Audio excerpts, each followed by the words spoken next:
Welcome to our Advent 2021 story time.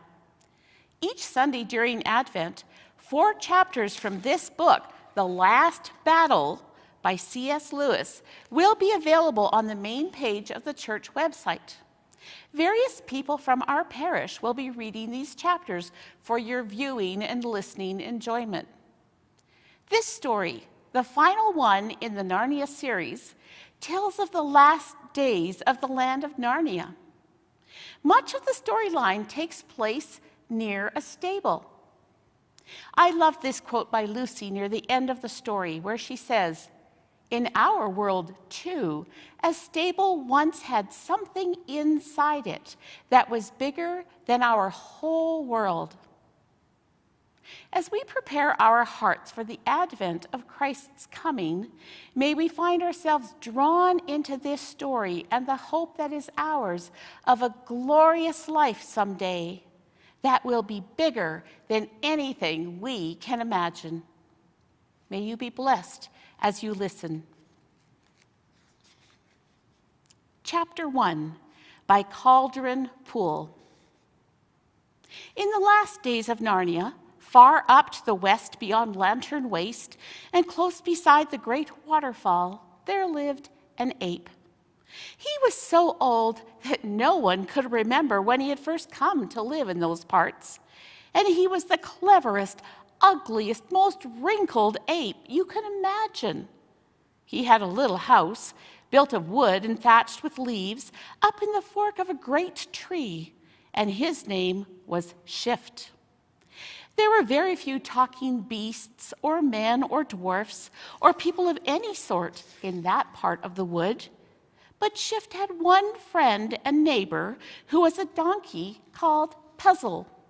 At least they both said they were friends, but from the way things went on, you might have thought Puzzle was more like Shift's servant than his friend. He did all the work. When they went together to the river, Shift filled the big skin bottles with water, but it was Puzzle who carried them back. When they wanted anything from the towns further down the river, it was Puzzle who went down with empty panniers on his back and came back with the panniers full and heavy. And all the nicest things that Puzzle brought back were eaten by Shift. For as Shift said, "You see, Puzzle, I can't eat grass and thistles like you, so it's only fair I should make it up in other ways." And Puzzle always said, "Of course, Shift, of course. I see that."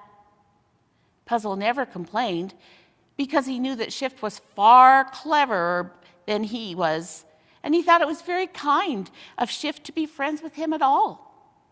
And if ever Puzzle did try to argue about anything, Shift would always say, "Now, Puzzle, I understand what needs to be done better than you. You know you're not clever, Puzzle." And Puzzle always said, "No, Shift, it's quite true. I'm not clever." Then he would sigh and do whatever Shift had said. One morning, early in the year, the pair of them were out walking along the shore of Cauldron Pool. Cauldron Pool is the big pool right under the cliffs at the western end of Narnia. The giant waterfall pours down into it with a noise like everlasting thunder, and the river of Narnia flows out on the other side.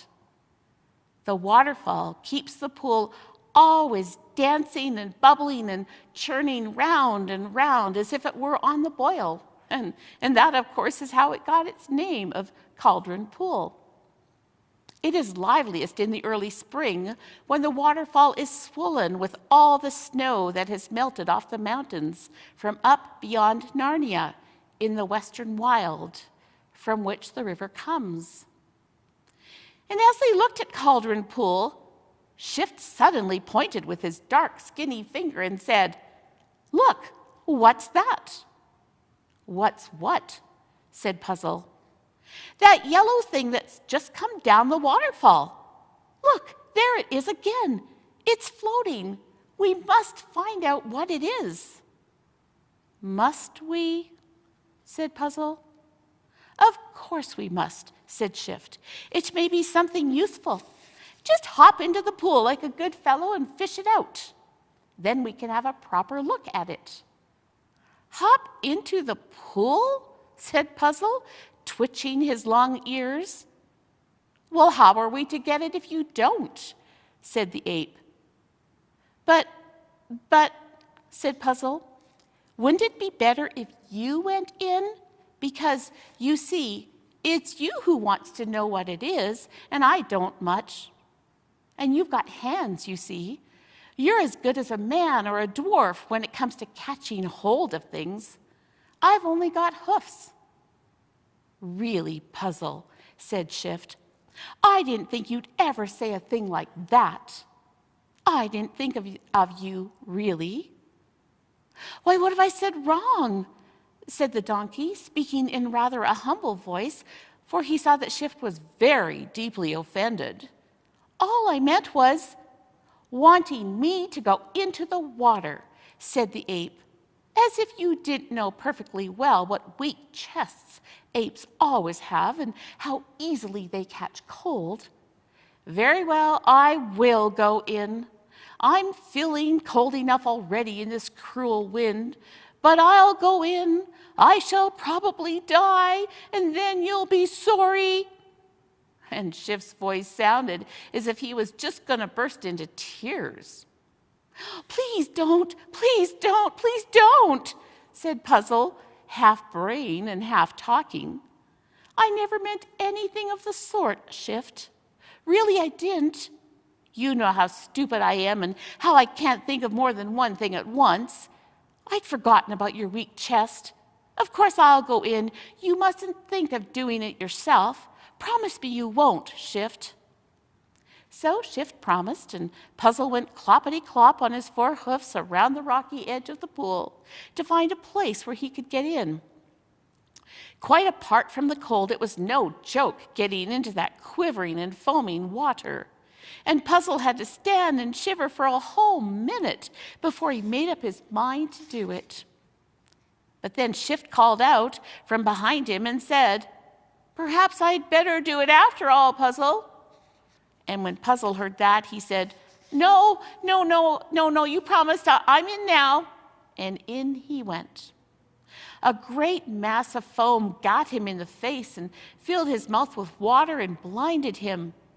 Then he went under altogether for a few seconds, and when he came up again, he was in quite another part of the pool. Then the swirl caught him and carried him round and faster, till it took him right under the waterfall itself. And the force of the water plunged him down, deep down, so that he thought he would never be able to hold his breath till he came up again. And when he had come up, and when at last he got something near that thing he was trying to catch, it sailed away from him till it too got under the fall and was forced down to the bottom. When it came up again, it was further from him than ever. But at last, when he was almost tired to death and bruised all over and numb with cold, he succeeded in gripping the thing with his teeth. And out he came, carrying it in front of him and getting his front hoofs tangled up in it, for it was as big as a large hearth rug, and it was very heavy and cold and slimy. He flung it down in front of Shift and stood dripping and shivering and trying to get his breath back. But the ape never looked at him or asked how he felt. The ape was too busy going round and round the thing and spreading it out and patting it and smelling it. Then a wicked gleam came into his eye, and he said, It's a lion's skin. Is it? Gasped Puzzle. Now, I wonder, said Shift to himself, for he was thinking very hard.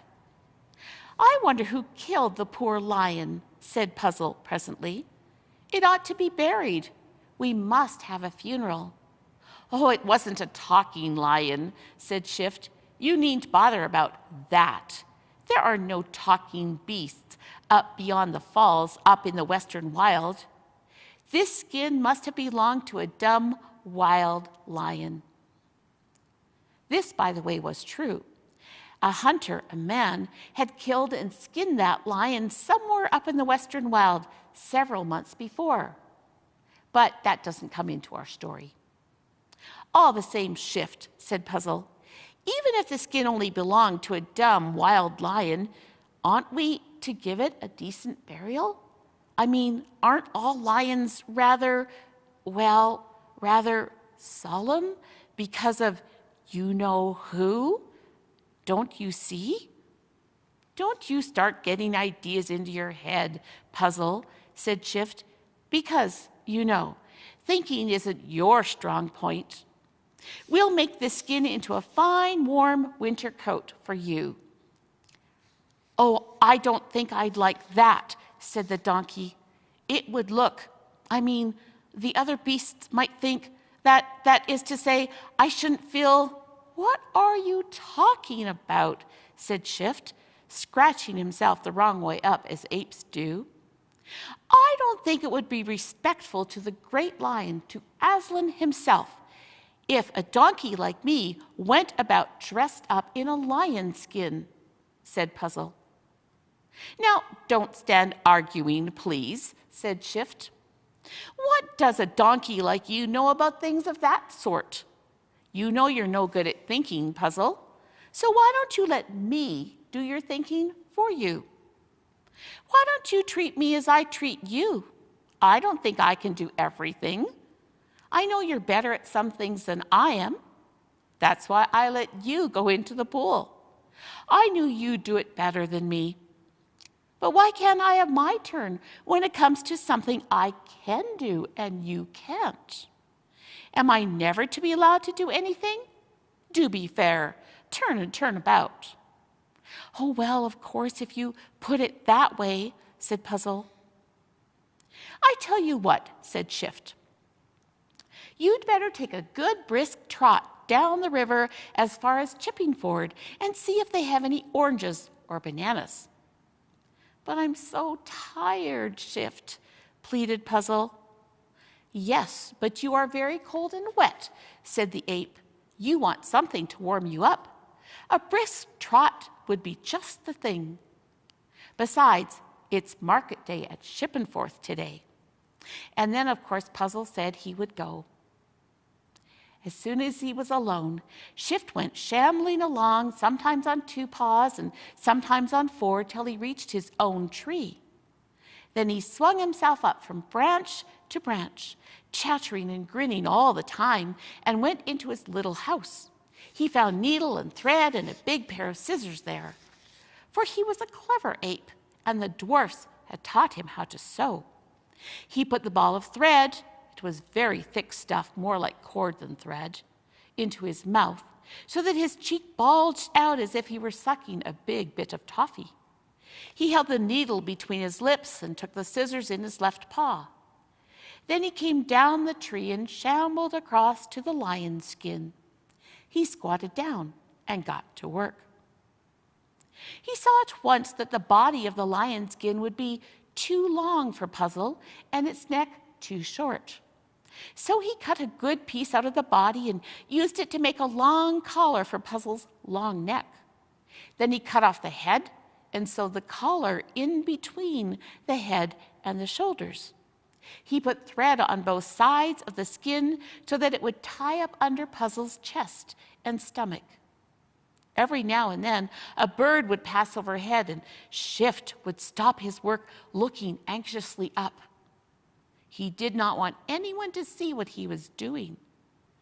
But none of the birds he saw were talking birds, so it didn't matter. Late in the afternoon, Puzzle came back. He was not trotting, but only plodding patiently along the way that donkeys do. There weren't any oranges, he said, and there weren't any bananas, and I'm very tired. He lay down. Come and try on your beautiful new lion skin coat, said Shift. Oh, bother that old skin, said Puzzle. I'll try it on in the morning. I'm too tired tonight." "You are unkind, Puzzle," said Shift. "If you're tired, what do you think I am? All day long, while you've been having a lovely, refreshing walk down the valley, I've been working hard to make you a coat. My paws are so tired I can hardly hold these scissors. And now you won't say thank you, and you won't even look at the coat, and you don't care, and...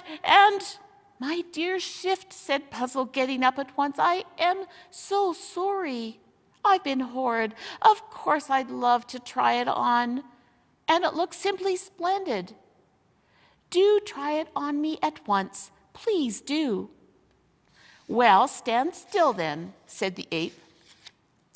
The skin was very heavy for him to lift, but in the end, with a lot of pulling and pushing and puffing and blowing, he got it onto the donkey. He tied it underneath Puzzle's body, and he tied the legs to Puzzle's legs and the tail to Puzzle's tail. A good deal of Puzzle's gray nose and face could be seen through the open mouth of the lion's head. No one who had ever seen a real lion would have been taken in for a minute. But if someone who had never seen a lion looked at Puzzle in his lion skin, he just might mistake him for a lion if he didn't come too close, and if the light was not too good, and if Puzzle didn't let out a bray and didn't make any noise with his hoofs. "You look wonderful, wonderful," said the ape. "If anyone saw you now, they'd think you were Aslan, the great lion himself." "That would be dreadful," said Puzzle. "No, it wouldn't," said Shift. "Everyone would do whatever you told them. But I don't want to tell them anything." "But think of the good we could do," said Shift. "You'd have me to advise you, you know. I think of sensible orders for you to give, and everyone would have to obey us, even the king himself. We would set everything right in Narnia." But isn't everything right already?" said Puzzle. "What?" cried Shift. "Everything right when there's no oranges or bananas?" "Well, you know," said Puzzle, "there aren't many people. In fact, I don't think there's anyone but yourself who wants those sort of things." "There's sugar, too," said Shift. Yes," said the donkey. "It would be nice if there was more sugar." "Well, then, that's settled," said the ape. "You will pretend to be Aslan, and I'll tell you what to say." "No, no, no," said Puzzle. "Don't say such dreadful things. It would be wrong, Shift. I may not be very clever, but I know that much. What would become of us if the real Aslan turned up?" "I expect he'd be very pleased," said Shift. "Probably he sent us the lion skin on purpose so that we could set things to right. Anyway, he never does turn up, you know, not nowadays." At that moment, there came a great thunderclap right overhead, and the ground trembled with a small earthquake. Both the animals lost their balance and were flung onto their faces. "There," gasped Puzzle as soon as he had breath to speak. It's a sign, a warning. I knew we were doing something dreadfully wicked. Take this wretched skin off me at once." "No, no," said the ape, whose mind worked very quickly. "It's a sign the other way. I was just going to say that if the real Aslan, as you call him, meant us to go on with this, he would send us a thunderclap and an earth tremor. It was just on the tip of my tongue, only the sign itself came before I could get the words out. You've got to do it now, Puzzle. And please, don't let us have any more arguing. You know you don't understand these things. What could a donkey know about signs?